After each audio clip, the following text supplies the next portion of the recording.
top 4 myths when it comes to property rentals. Yeah, man. So these 4 could actually be affecting you.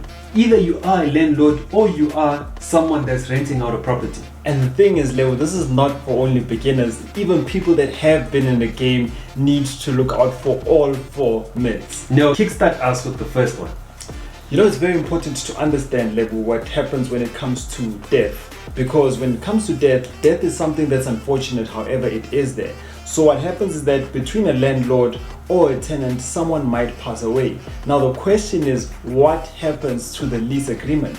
Now what happens to a lease agreement, I'm sure you're asking yourself, I didn't think that far. Because most of us are thinking investment. Yeah, I had to go in deep, bro. I had to go in deep. Because most of us are thinking about investment, they're thinking about growth. I'm not necessarily thinking about slowing down and death, right? Well, if the landlord does pass away, it doesn't mean that the lease agreement is null and void now.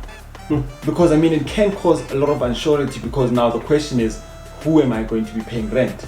Or is that lease agreement still applicable?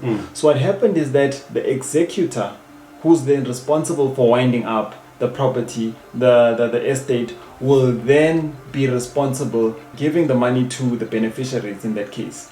So now what you're basically saying is that if there's a tenant and there's a landlord, either one of them dies or passes on, Yeah, the contract is still on. the contract is still on. So in a case of death, the contract does not fall off. And now let's look at it from a perspective of if the tenant passes away. Okay. Because now a lot of landlords are not even thinking that far. If my tenant passes away, what am I going to do? Yeah, I'm still holding on to the 12 months, bro. But here's the thing. It's within my 12 months. But here's the thing then. Who are you going to be claiming? Let's be practical about it.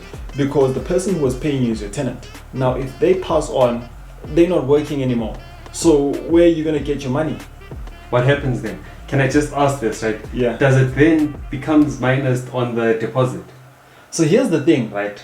Then now the executor of the tenant is going to fall in place from the tenant, whereby the landlord now needs to engage that executor in terms of what is the way forward. So if they are stopping that lease or not. Now, of course, if they are, if of course, if the tenant is owing the landlord some monies, or maybe some things need to be fixed, then that can be claimed on the estate of the tenant. You lie. I promise you. So if it does happen that the tenant passes on, I can still claim it from the executor. You can still claim it from the executor, but then now that means you need to be proactive in terms of the whole process, because you don't want to sit for the next 4 months and then now it's back and forth in terms of I want my money, and then they be like, with the deceased estate, there's not much in that estate that's left. And then now you find yourself as the landlord trying to sue the family and all of that. Yeah. So you just need to be proactive in terms of what is the way forward with this agreement. Yeah. And in us talking about this, man, we are speaking from what is your right as the landlord or as the tenant, right? So remember, if the landlord does actually pass away, you still have the right to be in that property. Yeah. Right? Now, my thing is that if, let's say, it's more harder, I think that it's more harder when you are the landlord. Yeah. Right? And the reason why I'm saying this is that if your tenant... If you are the landlord and then your tenant passes away, yeah. Okay. The reason why I'm saying this is because, say for instance, if your tenant does pass on, Yeah. there's that human element that comes from you that's like, okay, these people are grieving. How do I then go to them and be like, hey guys, you need to pay me? True. Sure. It's a tough one, man. We started with a heavy one. But here's the thing, right? And that's why we always emphasize the importance of getting a proper lease agreement. I want to hear from you guys in the comment section, right? In the lease agreements that you have, does it talk about death?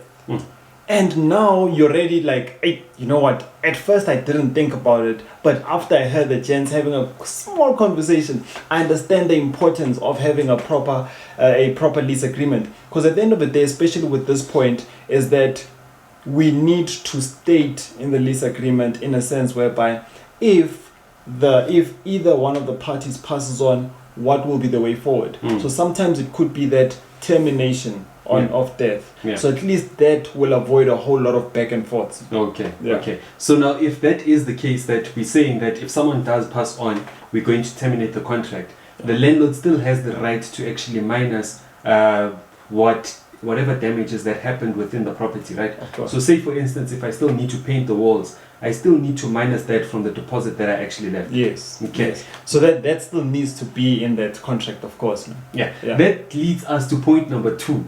Now, Let's go. with point number 2, a lot of people are always saying that, no, on my last month, I'm actually going to be using the deposit, right? I'm going to be using the deposit that I had actually given the landlord before I actually left.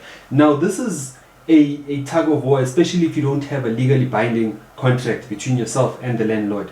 Now, what a lot of people say, a lot of tenants, they say that I'm not going to be getting my deposit, because most of the time what happens is that if I'm moving out, the owner doesn't have the deposit because they used it somewhere else, right? And that isn't correct. Owners, you cannot do that. You need to actually put that money in a savings account. That's not your money, it's still the tenant's money. Right. Even rainy days. Even in rainy days. Don't tell me you've never had a rainy day and you looked at that deposit. Be honest. You can look at that deposit. That's as far as you can go. That's as far as you can go. But now, the reason why we're leaving a deposit, right, is because if anything is broken in the house, you're able to actually get that money as soon as possible and fix that property. So I'll give you a classic example. Say for instance, you have a property and then your tenant is moving out. You gave the tenant, or you told the tenant that they can live in the property for free, right? Now, when they Not for move free, out, you you'll use the deposit. Yeah. Now, it turns out that when the tenant leaves or moves out of the property is in a mess. And Now you have to claim to the tenant that I have to fix the property. And they're not gonna pay you. And say for instance, let's say if they are fair and they say that, no, I'll give you at the end of next month. What does this mean for your property? It means that your property has to be vacant. But let's be honest, man. With those situations, chances are you're you've not getting seen a lot of tenants leave. You're not getting your money. Thank you. So You're not sometimes getting- when you just need to be honest, bro, Okay, and let's tell be honest. people out there that, guys, this is the case. Guys, this is the case. You're not getting your money. If the tenant has actually used that deposit, right, you just forget about it. You're not going to be actually getting it. So now that's why we're saying that you always need to keep a deposit so that when the tenant moves out, you can fix whatever that was done in the property as soon as possible. Lebo, I'd like to understand something. What happens in your case if someone would be like, I'd like to pay half of the deposit and then the other half I'll pay, let's say, after 6 months? It doesn't work like that. A deposit is a deposit, guys. When they give you the money to come out or to come through to your property, they need to leave you with a deposit, because if anything happens on that property, that means that it would be your case, it would be your problem, that problem. Remember, we had a tenant that was he was good in terms of paying us, and then there were a bit of financial difficulties that he went through, right? And we actually gave him a chance that you can actually live in the property and then we'll use the deposit. Remember how hard was it for him to actually give us the money back? Yeah. We ended up having no deposit in the property. He left the property, we needed to fix that property. So just make sure that even if they come to you with the puppy eyes, do not let them live in that property or use your deposit, man. Now, number 3. Number 3, the lease agreement that expires does not necessarily mean that there's no more lease agreement. Okay, What can you do please I repeat mean? that? A lease agreement that Yeah. expired Yeah. does not necessarily mean that there's no agreement at all Okay. between the tenant and the landlord. Okay. So let's say I'm your landlord and you're my tenant. Why are you changing the voice? You know, with landlords, they always do that. I'll be like, as the landlord, you need to pay me. And then you'll be like, hi. Always putting themselves. But anyways, we're not there. We're not here for that. Let's say I'm your landlord and you're my tenant, right? Yeah. And then it happens that 12 months passes, so we had a 12 months lease agreement. Yeah. And then now it's the end of it. So let's just say that I got caught up in my own things and I didn't necessarily come back to you and say that let's renew the lease agreement. Then you are probably thinking that there's no lease agreement. And a lease agreement that expired does not mean it's a termination of a lease agreement. It simply means that it's going to be the same lease agreement, however, it will be running from month to month. Okay. So in a normal contract, so we'll speak about in terms of what that comes with, right? In a normal situation whereby we're looking at it from 12 months, you know that you need to tell me that if you want to leave the property as a tenant, it's going to take you about 2 months. You have to give me 2 months notice to leave.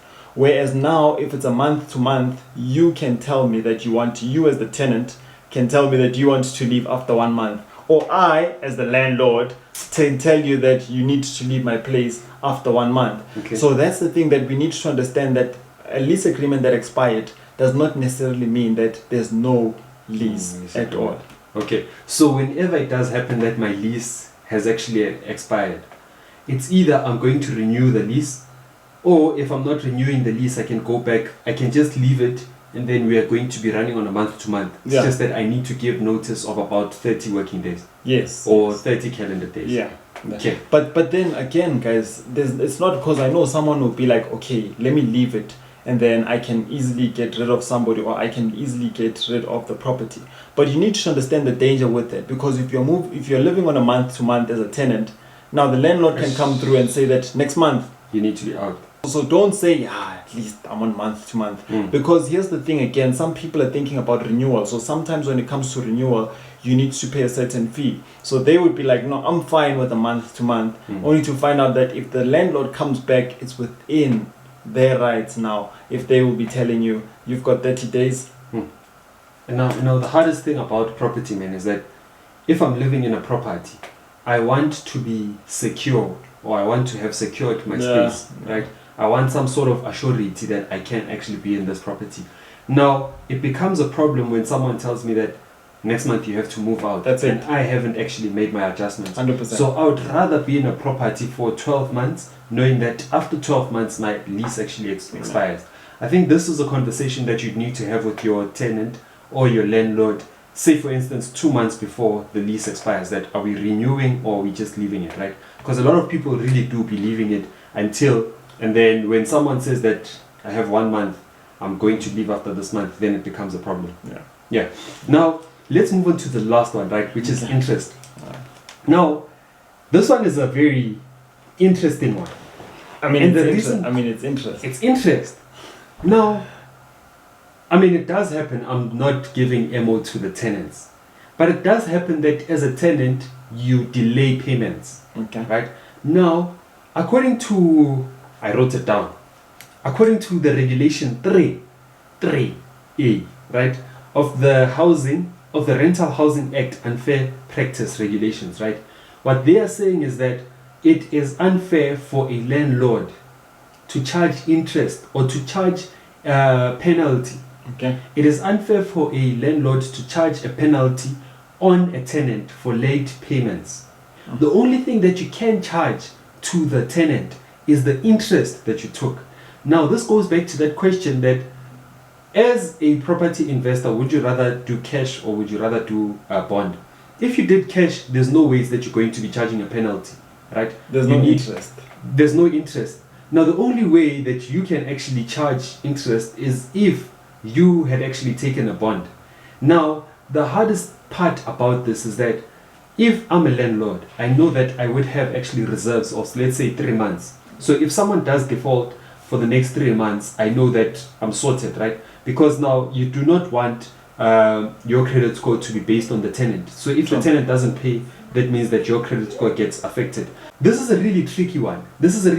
Because now a lot of landlords are actually charging interest or penalties on tenants, and that is not actually allowed.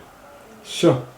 So that landlord that charged me 20%, you can't do that. I can go back. You can't do that. With rule number 2.3. I just said 2.3. Just check it out. It's regulation 3A, right, of the Rental Housing Act Unfair Practice Regulations. That has come to an end, man. These are the tips that landlords and tenants need to know when it comes to property rentals. Invest like a pro with Noel.